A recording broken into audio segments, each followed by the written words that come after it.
नमस्कार, मी आहे सुशील कुलकर्णी आणि आपण पाहत आहात ॲनालायझर. अनेकांना हा व्हिडिओ बघण्याच्या आधीच असा प्रश्न पडेल की सुशील कुलकर्णी नावाच्या व्यक्तीला रावसाहेब दानवे नावाच्या व्यक्तीशी व्यक्तिगत भांडण आहे की काय. पण आमचं आणि दाजींचं, होय आमच्या दाजींचं कसलंही व्यक्तिगत भांडण नाही. ना ते आमच्या बांधाला बांध लावून आहेत, ना आम्ही त्यांच्या घरी कधी आगळीक करायला गेलेलो आहोत. पण विषयच असे असतात की दाजींच्या विषयी बोलल्याशिवाय राहवत नाही. कारण दाजी हे आता महाराष्ट्राचे, होय मी पुन्हा दाव्यानिशी बोलतोय, महाराष्ट्राचे एंटरटेनमेंट करणारे नेते झालेले आहेत. म्हणजे सर्वात रंजक व्यक्तिमत्व, रंजक राजकारणी म्हणून रावसाहेब दानवेंचा उल्लेख करावा लागेल. पण मला एक अनुभव तुम्हाला इथे सांगायचा आहे. एखादा अधिकारी खूप भ्रष्ट असेल, करप्ट असेल, तो पैसे खात असेल तर तो खूप कडक वागतो असं म्हणतात. आपल्या आजूबाजूला माणसं फटकू नयेत आणि आपल्याविषयी फारशी माहिती लोकांना मिळू नये याचा तो प्रयत्न करत असतो. कडक वागण्यामुळं, वाकडं बोलण्यामुळं लोक आजूबाजूला येत नाहीत, जवळ कोणी येत नाही, त्याच्याविषयी वस्तुस्थिती कळत नाही. कधीकधी अशी माणसं खूप विनोदीसुद्धा वागतात. म्हणजे आपल्याविषयी विनोद करतात, स्वतःविषयी विनोद करतात, लोकांच्या विषयी विनोद करतात. त्यांच्या विनोदी शैलीमुळं ते विनोदी नेते अशी ओळख होऊन जाते आणि लोक त्यांच्याकडे दुर्लक्ष करू लागतात. रावसाहेब दानवे दुसऱ्या कॅटेगरीत बसतायत की काय असा प्रश्न वाटायला लागला आहे. म्हणजे आपण करत असलेल्या गोष्टी जगाला कळूच नयेत यासाठी रावसाहेब दानवे असे चित्रविचित्र प्रयोग करत असतील, आपले असे फोटो येऊ देत असतील, काहीतरी बोलत असतील, असा कयास आता बांधायला संधी आहे. चला आपण मूळ विषयावर येऊया. रावसाहेब दानवेंची माहिती आपल्याला देण्याची गरज नाही आहे, कारण ते आपण बऱ्याच वेळेला बोलून झालं आहे, बऱ्याच वेळेला लिहून झालं आहे. जालन्यामध्ये वसंत स्मृती नावाचं भाजपचं एक कार्यालय आहे. त्याची उभारणी कशी केली याची किस्सा खूप महत्त्वाचा आहे. काय झालं होतं की अटल बिहारी वाजपेयींना गौरव निधी देण्याचं ठरलं होतं. जालन्यातल्या लोकांनी त्यावेळी भारतरत्न अटल बिहारी वाजपेयी यांच्यासाठी गौरव निधी जमा करायला सुरुवात केली. परतूर तालुक्यातून 90,000, भोकरदन तालुक्यातून 70,000 आणि अन्य तालुक्यातून काही पैसे जमा करून एक निधी जमा केला आणि तो मोठा निधी अटलजींना जालन्यातील कार्यक्रमात बहाल करण्यात आला. आता पद्धत अशी आहे की मोठ्या नेत्यांसाठी गौरव निधी जमा केला जातो आणि तो नेता तो गौरव निधी स्वतःसाठी न वापरता तिथल्या जिल्ह्याच्या पक्षाच्या वाढीसाठी देत असतो. साहजिकच अटलजींनी हा निधी जिल्ह्याच्या पक्षाच्या वाढीसाठी दिला. जमलेल्या निधीमधून भारतीय जनता पक्षाचं स्वतःचं असं एक कार्यालय असावं म्हणून एका मजल्याचं बांधकाम करण्यात आलं आणि तिथे भाजपचं कार्यालय थाटलं. पुढे भाजप वाढत गेला, भाजपचं उत्पन्न वाढत गेलं आणि दुसरा मजला वगैरे चढत गेला. यामध्ये पक्षाच्या कार्यालयाला कायमचा उत्पन्नाचा स्रोत असावा यासाठी 4 दुकानं देखील काढली गेली. मग हळूहळू या कार्यालयाच्या उत्पन्नाचा सोर्स देखील सुरू झाला.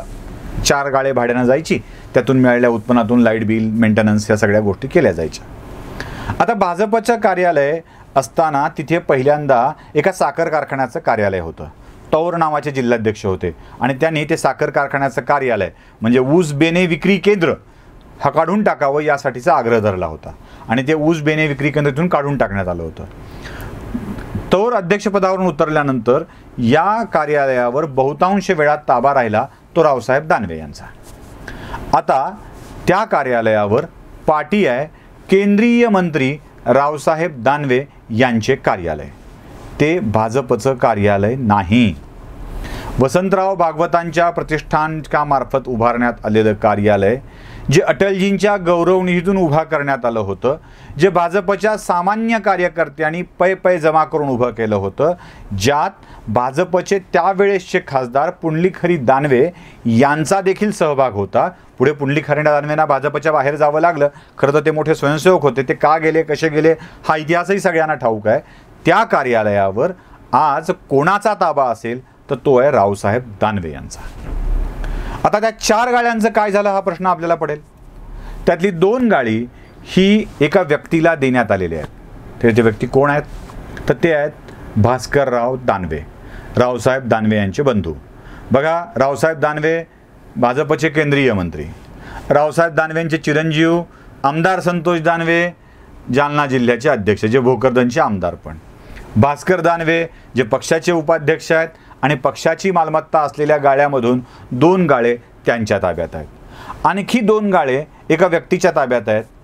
ते कोण दिलेत, कुणाला दिलेत, कोणत्या कराराने दिलेत याविषयीचे अनेक प्रश्न भाजपच्या कार्यकर्त्यांच्या मनामध्ये आहेत. आता हे गाळे कोणी म्हणतं विक्री केलेत, कोणी म्हणतं भाड्यानं दिलेत, कोणी म्हणतं कसं दिलेत, कोणी म्हणतं असंच दिलेत. आता हे कसं, असंच दिलेत की तसं दिलेत हे स्पष्ट होत नसलं तरीसुद्धा या 2 गाळ्यांच्या उत्पन्नाचा खर्च कुठे आहे, तो कोण भागवत आहे हा प्रश्न पडतोच. जिल्ह्याचं कार्यालय स्वतःच्या कार्यालयामध्ये परावर्तित करत त्यावर ताबा घेत जिल्ह्यातल्या अन्य नेत्यांनी भाजपच्या, ज्यांचं रावसाहेब दानवेंशी जमत नाही, त्यांनी भाजपच्या कार्यालयात येऊच नये अशी व्यवस्था करणं मुळात हेच चूक आहे. रावसाहेब दानवे केंद्रीय मंत्री आहेत.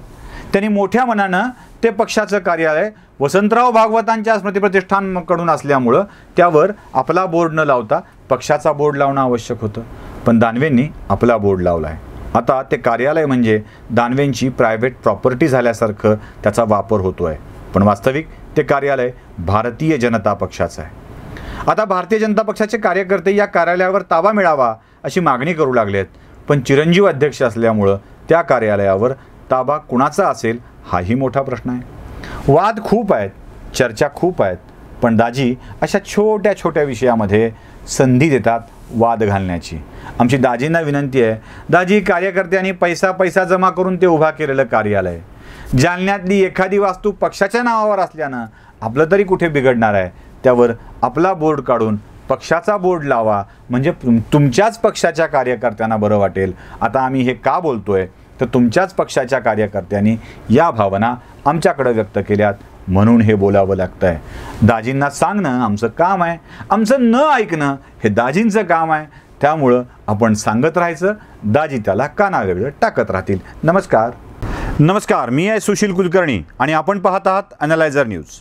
अॅनालायझरला लाईक आणि सबस्क्राईब करायला विसरू नका. सबस्क्राईबचं बटन नक्की दाबा आणि त्यासोबत बेल आयकॉन दाबायला विसरू नका. अॅनालायझरच्या बातम्या आपल्यापर्यंत पोहोचत राहतील.